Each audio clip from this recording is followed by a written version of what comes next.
Jaya Gopi Jana Vallabha Girivaradari Gopi Jana Vallabha Jaya Gopi Jana Vallabha Girivaradari Gopi Jana Vallabha Yasoda Nandana Brajana Ranjana Yasoda Nandana Brajana Ranjana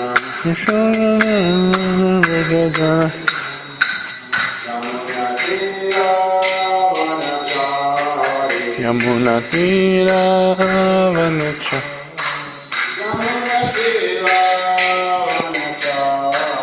Yamuna Tira Vanachari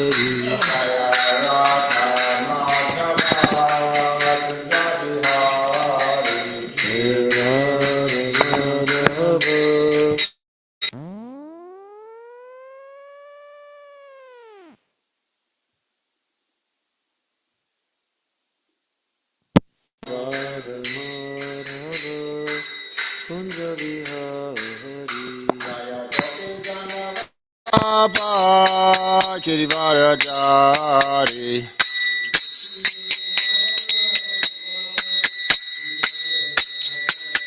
Jaya Gopi Jana Vallabha Girivaradari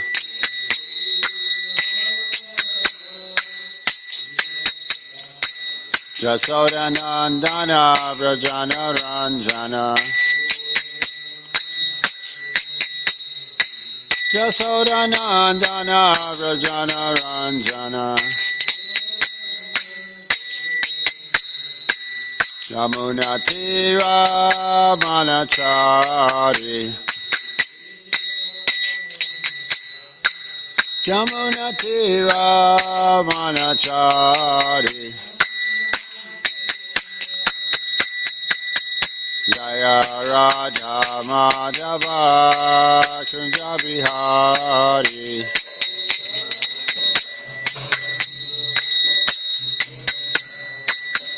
Jaya Radha Madhava Kunja Bihari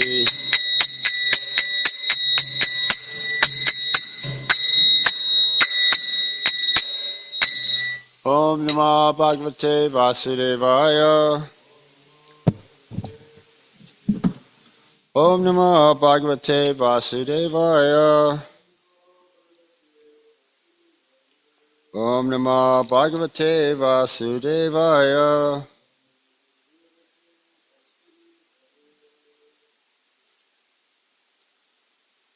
So we're reading Canto 3, Chapter 24, Text 18.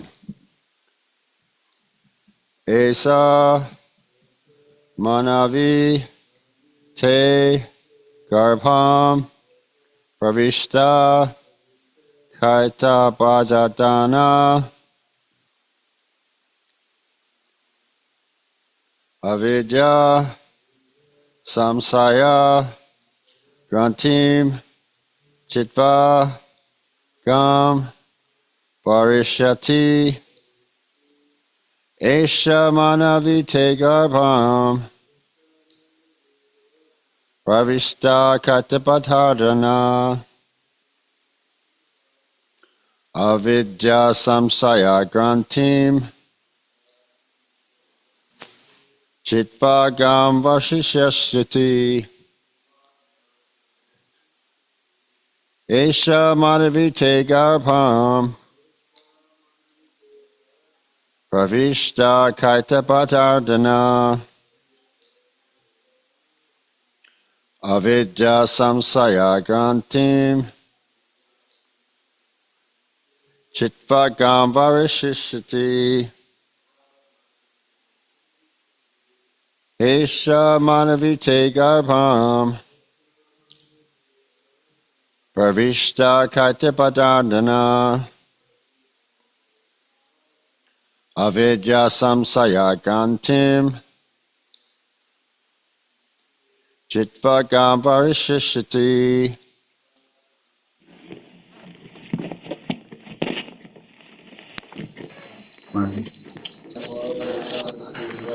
Esha manavite garbham Esha manvite garbham Vishta Kaitabardhana Pravishta kaitapardhana Vidya Sanshaya Grantim Vidya samsaya grantim Chitvagam Vicharishati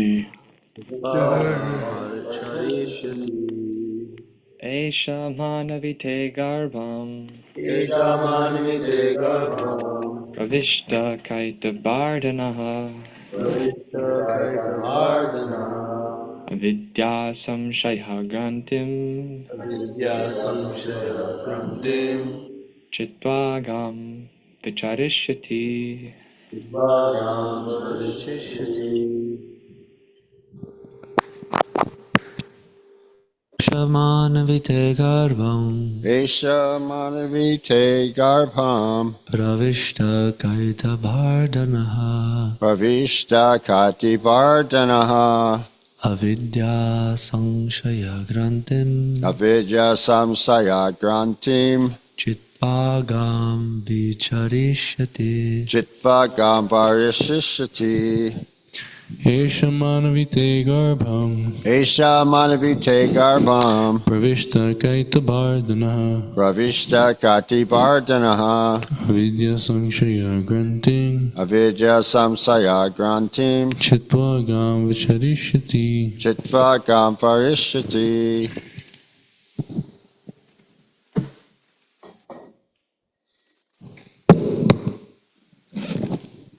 Esa manavite grabam Esha manavite garbham pravishta kaita bhartana pravishta kati vardhanaha avidya samsaya grantyam avidya samsaya grantim chitva kam vicharishyati. chitvagam parishati.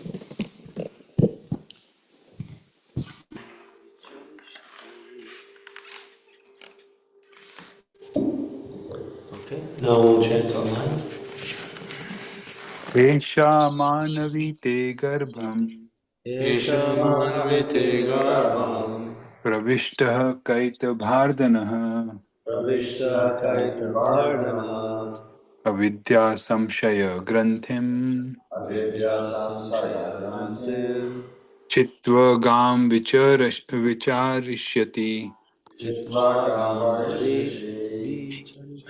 एषा मानविते गर्भम् Esha manvite garbham प्रविष्टकैतबार्धनः pravishta kaitapardhana अविद्यासंशयं ग्रन्थिम् avidya samsaya grantim छित्त्वा गां विचरिष्यति chitvagam vicharishyati. एषा मानविते गर्भं Esha manvite garbham प्रविष्टः कैतभार्दनः pravishta kaitapardhana अविद्याशंशयग्रन्थिं avidya samsaya grantim छित्त्वा गां विचरिष्यति chitvagam vicharishyati. एवामानविते गर्भं Esha manvite garbham प्रविष्ट कैतभार्दनः pravishta kaitapardhana अविद्यासंशयग्रन्थिं avidya samsaya grantim चित्वा गां विचरिष्यति. chitvagam vicharishyati.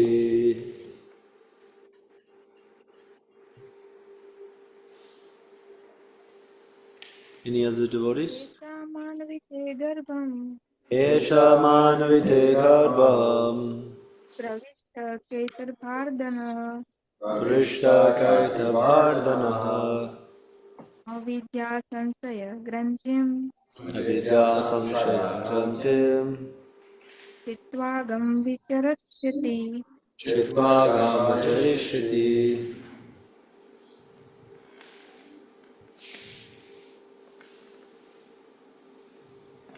Okay. Ready. Word by word sentence. Esha, Esha, Supreme Personality Godhead. Manavi, O daughter of Manu. Te, your. Gabham, womb. Pravishta, has entered. Kaitapa, Ardana, the killer of the demon Kaitapa. Avidya, of ignorance.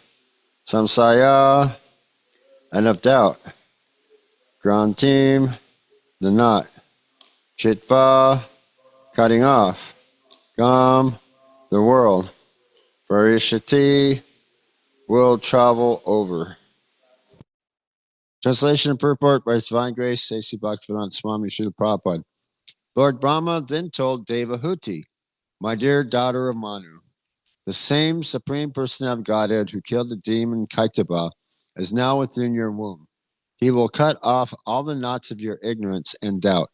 Then he will travel all over the world. Here the word avidya is very significant. Avidya means forgetfulness of one's identity. Every one of us is a spiritual soul, but we have forgotten. We think, I am this body. This is called avidya. Samsaya granti means doubtfulness. The knot of doubtfulness is tied when the soul identifies with the material world. That knot is also called ahankara, the junction of matter and spirit. By proper knowledge received from the scriptures in disciplic succession, and by proper application of that knowledge, one can free himself from this binding combination of matter and spirit. Brahma assures Devahuti that her son will enlighten her, and after enlightening her, he will travel all over the world, distributing the system of Sankhya philosophy. The word samsaya means doubtful knowledge. Speculative and pseudo-yogic knowledge is all doubtful. At the present moment, the so-called yoga system is prosecuted on the understanding that by agitation of the different stations of the bodily construction, one can find that he is God. The mental speculators think similarly, but they are all doubtful. Real knowledge is expounded in Bhagavad Gita. Just become Krishna conscious, just worship Krishna, and become a devotee of Krishna. That is real knowledge, and anyone who follows that system becomes perfect without a doubt. So that's Lord Kapila Dev's system is the describing devotional service as the way to become extricated from matter. So what he was talking about, the analytical study yogis that analyze the 24 material elements just to understand that what their actual real position is as servitors of Krishna. So what he was stating is Srupa Hoy Nitjara Krishna Das. So our eternal spiritual form is eternal servant of Krishna, and as our natural constitutional position. But Kapila Dev is mentioning, 27th chapter. I've been listening to the verses, to the lectures in that chapter, and to the overview. So he was stating how it. Okay, so this is going.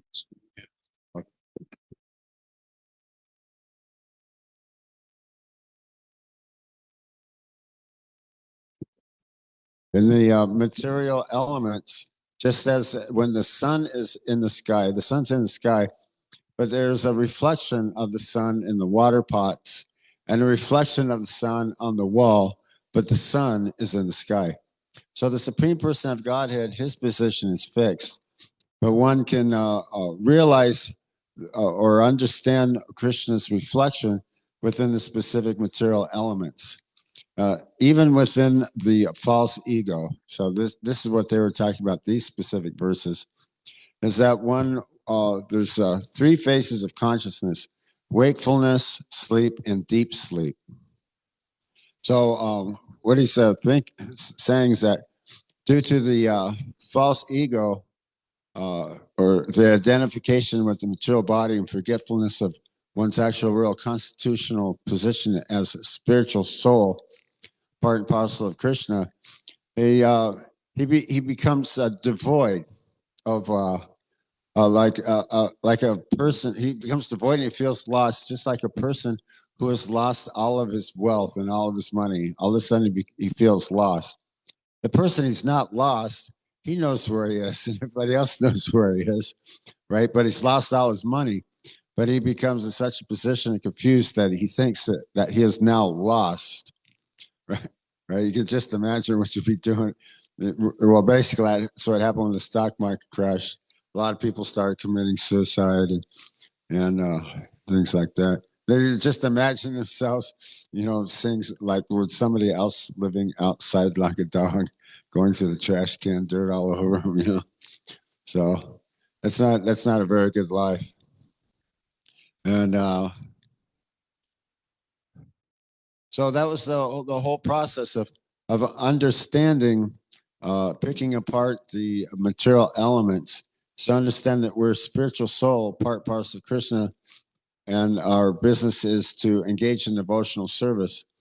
And then they're discussing how in the Brahma Samhita, Brahma states, Ishvara Parama Krishna Satchit Ananda Vigraha Anadir Adir Govinda Savakarana Karana. That Krishna, he's the supreme cause of all causes, the Karana Karana. He's the Ishvara Parama Krishna. Ishvara, he's the supreme controller. Parama, supreme Ishvara controller. So Krishna is the supreme controller. Ishvara Parama Krishna. He has an eternal form of eternal bliss and knowledge. Satchit Ananda Vigraha. And so he also mentioned this verse, Bhoktaram Jagatapasham Sarva Loka Maheshwaram. Or is it Sri Haristi? The way the rest of the verse goes. So the Supreme Lord is the supreme controller and Lord of all planets and demigods and all men. Bhoktaram Jagatapasham.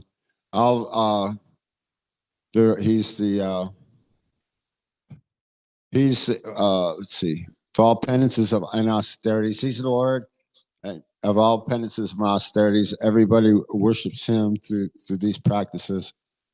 Prabhupada's saying that's the peace formula for this world. But you kind of mentioned, or the karmis or the non-devotees, absorbed in false ego, completely lost, identifying themselves completely with the material body, a small, vague little notion that maybe perhaps they're a spiritual soul or they think they have a soul, or whatever religious observances they may have. Obama, he actually stated that America is no longer a Christian nation. When he was president. And so it's like, and then they don't know why the world's got so many problems, or but that's the reason right there, is the forgetfulness of one's actual real constitutional position and acting contrarily against the religious principles, whether knowingly or unknowingly. Most of everybody totally absorbed in false ego bodily consciousness. They're engaging in sinful activities, mostly unknowingly. But those who are actually really want to be sinful, they actually really want to suffer. They think going to hell is going to be great because they really just love their suffering. Actually, they hate their suffering so much that they just want to suffer. Actually, they don't even want to suffer. That's the whole idea about these people. They agree to disagree. They love their suffering. Actually, they hate their suffering. They hate hating. Actually, they love their hate, right? But the way they said, they hate hating, but they just want to hate more, more and more, and they think going to hell is going to be great. So those persons, and they actually really know what's actually really sinful. So they do sinful things on purpose. But they don't really know what's really, really sinful and grievous. Meat eating, taking intoxication, illicit sex and gambling. Right. I used to think, well, you used to have to be really, really bad to have to go to hell. You'd have to be someone like Vladimir Dracula or Constantine or what was his name? His last name was I think it was Gregory.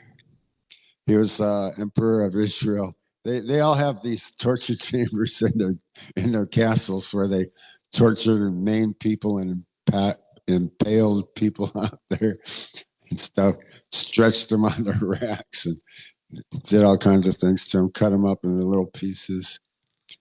You know, they had these chains on the walls, these torture chambers. So that's pretty hellish. That's what the Yamadutas kind of do to you in hell, but that's just for beginners. You know, they cut off your arms and legs and your head and put you in a cave. You try to run from the Yamadutas, and they're really, really sharp foliage. They just it cuts you to pieces. So we can avoid all that stuff in the material world. That the Supreme Lord, he created the material world in a systematic, structural way, where there's the heavenly planetary systems where one can have a long duration of life, enjoyment on the level of the demigods. There are great sannyasis who can actually attain the planet of Brahmaloka. So Brahmaloka was Brahma himself is instructed from within through the heart. So he's Aja, he's unborn. He doesn't actually have a mother or father. He's born in the lotus stem from Garbhodakshai Vishnu. So he learned all his knowledge through the heart. So such elevated sannyasis can reach this planet, the highest planet in the material universe, long duration of time. Or the yogis, they can go to the top of Vana to continue their austerities and yoga practice. Actually, what he had mentioned is that Kapila Dev is also going to describe the process of meditation on the Supreme Lord within the heart, Super Soul, Kashura Dakshai Vishnu. So as we were reading about in creation, I think it was like in the second chapter, first chapter, second chapter, there is a description of Janardana. So his forearms, beginning at the bottom right, is a club, and then the top right is wheel of a chariot or the disc. It's just like the picture over there in the Pujari room. And on the top left is conch shell, and on the bottom left is lotus flower. And then in the Narayana Kavacha, you chant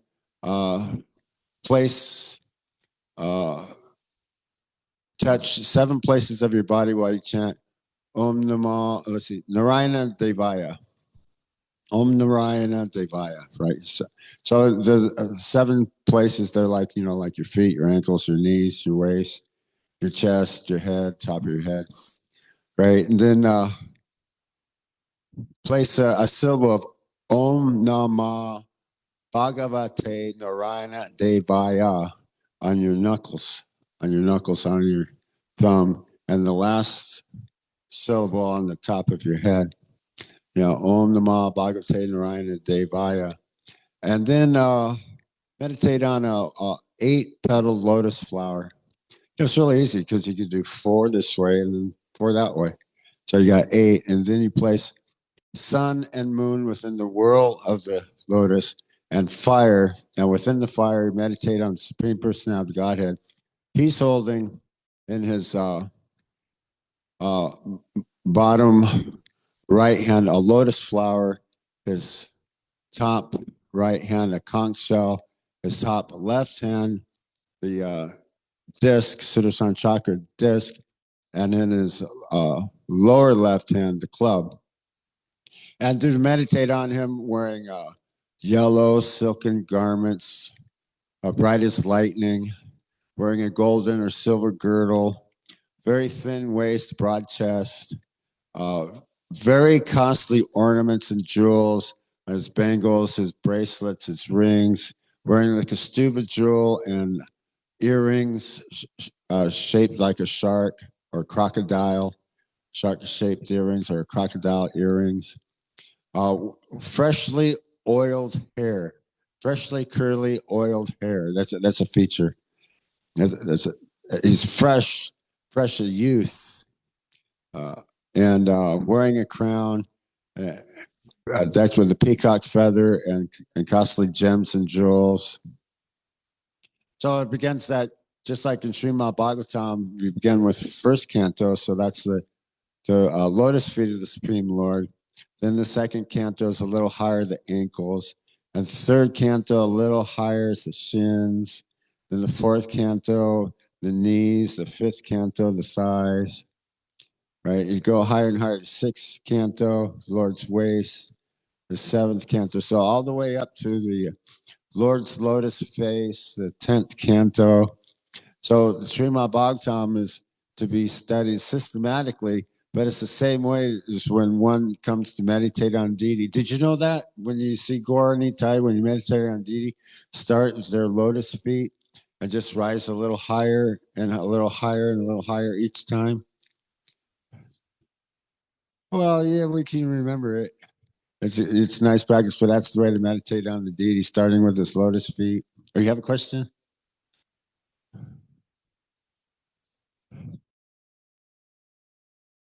Yeah. Just start with their lotus feet. Yeah, getting that practice, and I have it getting that practice. Yeah, then you can appreciate the Lord's quality. It seems like the Lord takes on different qualities, like every day, according to how he's worshipped and dressed, and you kind of notice that he has different qualities, pretty much like almost every day. Kind of like you pick up on their like personality.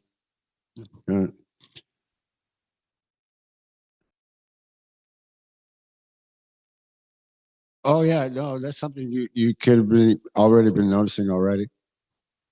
Because he's got different colors, different outfits every day. Different, right? So he takes on different qualities, right? So let's see, what else were they mentioning I was listening to?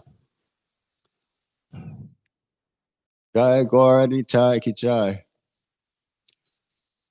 So yeah, there's like explaining creation as beginning at the atoms. How the atoms are combined, and they're not visible to the naked eye, but what we see according to the naked eye is a combination of the atoms and molecules in specific forms and shapes, which are all combined more or less the earth, water, fire, air, ether, intelligence, and false ego. So there's the three subtle material elements and the 5 gross material elements. So what is in Bhagavad Gita says one would degrade oneself by one's mind, and one can elevate oneself by one's mind. So it's just the proper use of the mind. Actually, this is what I bring myself back. It's like one who actually controls his mind. Prabhupada was saying this. I believe they were saying that right in the class. One who controls his mind actually becomes very, very powerful. Yeah, so from whatever and wherever the mind wanders through to its flickering, unsteady nature, one was certainly withdraw it, bring it under control of the self, right? Because like have you say like go das, right? The go das, they're led by their senses and their desires that are constantly entering into the mind, like the incessantly rivers flowing into the sea. Acting on every whim and agitation, right? As if impelled. They don't know why they're acting this way. They don't know why they're in certain situations, but we can understand that it's their illusory, separate nature from the Supreme Personality of Godhead.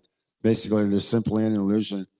Basically, what an illusion, apparently, one thinks that we are the enjoyer, right? One takes the place of actually being the supreme enjoyer or being God, right? But Prabhupada is saying everyone has a controller. Your boss has a boss, and his boss, who has a boss or supervisor, and then his boss, his supervisor, right, executive levels, right, higher and higher and higher, right, and then the owner of the company, right, or if it's a corporation, right, they still have to answer to someone. They have to answer to make their reports, financial, fiscal, tax reports to the government, right? And but you keep going, everyone still has a controller. Everyone's still doing the job. They still have a boss, a supervisor. They still have a controller. But when you finally get to someone who has no other controller, no other proprietor above them, then that's Krishna. That's Gita. That's Krishna. He has one without a second, right? No rival. There's no other equal. Although, like you had a question, how does the Supreme Lord expand himself, right? But yeah, he doesn't become fragmented. In the material concept, you take a piece of paper and you tear it up. Prabhupada was explaining this, and throw it into the air. That piece of paper is eternally fragmented, right? But Krishna's not like that. He divides himself into unlimited living entities and the subtle material elements of the pradhan and the cloud of let's see, with the cloud, it's the subtle form of matter, of the 8 material ingredients and the time factor and the 3 modes of material nature, and the subtle form pradhan as a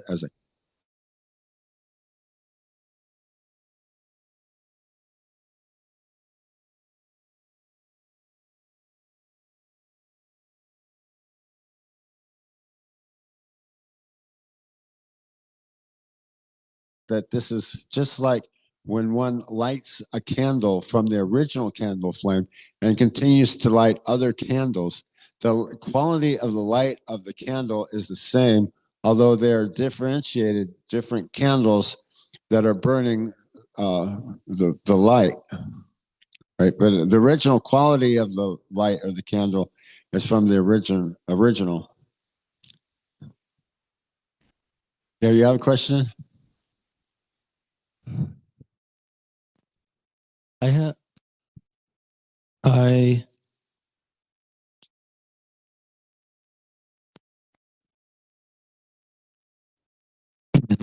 This demon, Kaitaba. yeah.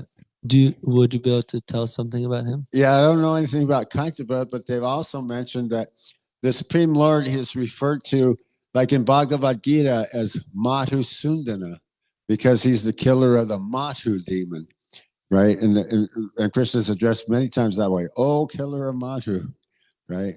So I don't know any history of the Kaitaba demon. Maybe you can look that up. But we're still talking about the first millennium and the first day of Brahma.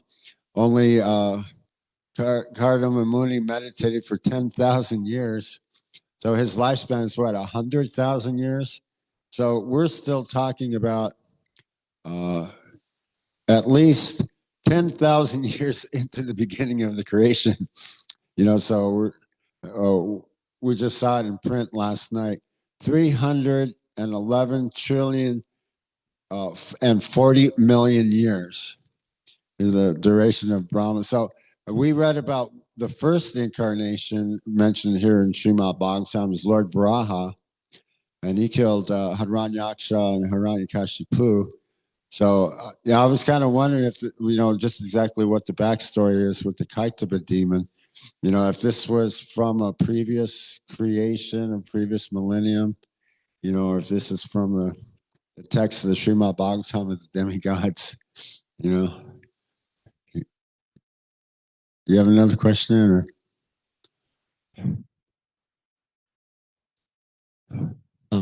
I looked it up about Kaitaba. Can I read the reference? Sure. It says, it's very interesting. It kind of goes with Kapila Dev. Oh, it goes with the Kapila Dev? Yeah, it's interesting that Brahma, he used this name, it's from Srimad Bhagavatam 7.9.37.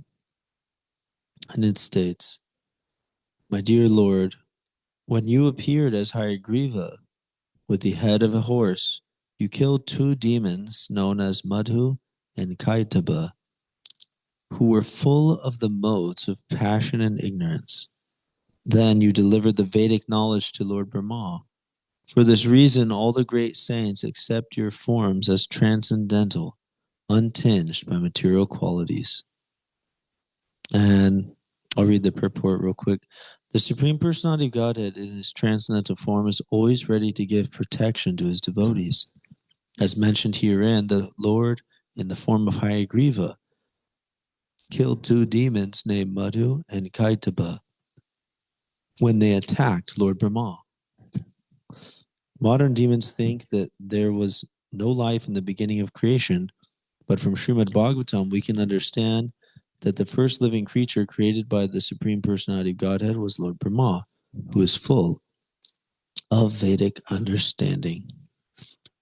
And then it says, this is relevant for today's modern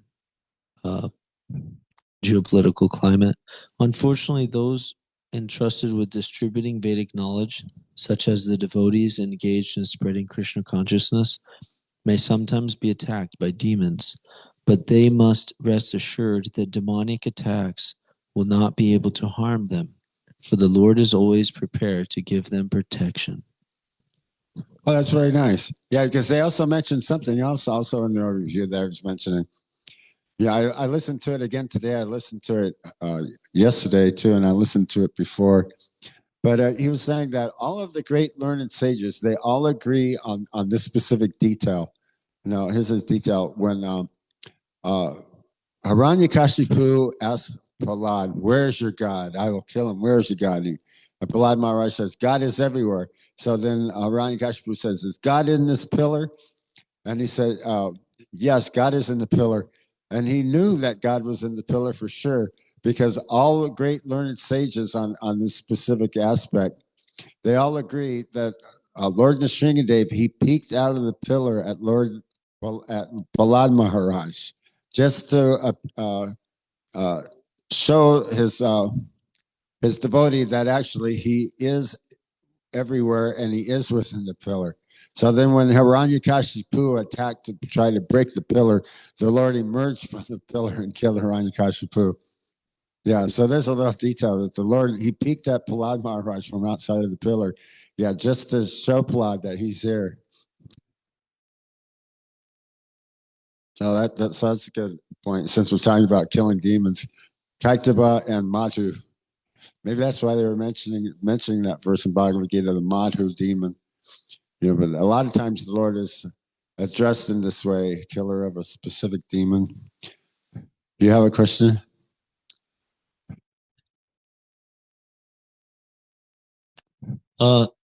This is what's interesting too is that Brahma, in the verse we read today, he was saying that Kapila Dev will come and he will destroy this knot of passion and ignorance and doubts. And you were mentioning this Madhu is referred to in the Gita as a type of the Madhusudana. Yeah. Arjuna asked him to be the killer of his doubts. Right. Yeah, I was just thinking about that. Yeah, he was asking him to be destroy his doubts, just as he is the destroyer, the killer of the Madhu demon. The demons are the doubts of my mind. You know, where Arjuna saying, well, you know, it seems like this yoga system that you explained to me seems to be very difficult. It's very difficult to try to control the mind as it is to try to control the wind. And Prabhupada in his yoga system series on these verses in chapter 6, he says, the wind, it's a hurricane.